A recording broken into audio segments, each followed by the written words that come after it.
Hello dear travelers, welcome in this update where I will show you how looks exactly a hotel in Hotel Hawaii Caesar Aqua Palace.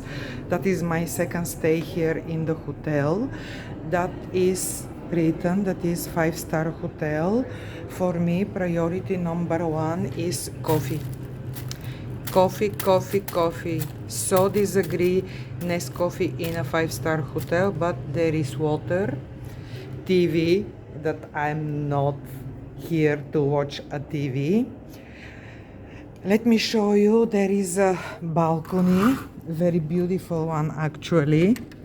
The previous time my room was from this side as well, so I could have view from the pools here. Okay, I'll bring you in the room.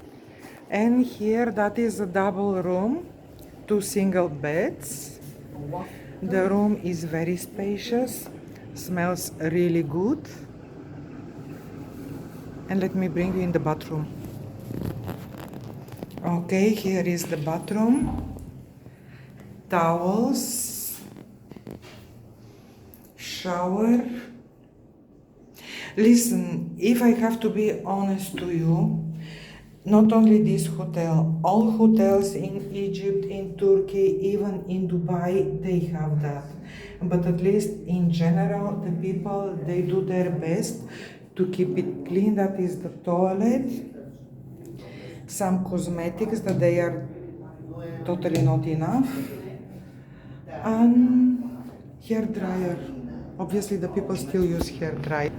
Here there is an additional pillow. Hello. And here is the safe, but you can use it for a fee. Here you can put your clothes. Another quilt, just in case, and here you can put your other clothes. So basically, that is the room, very beautiful. The only thing is that I will be short of coffee, but I will manage with that. Beautiful.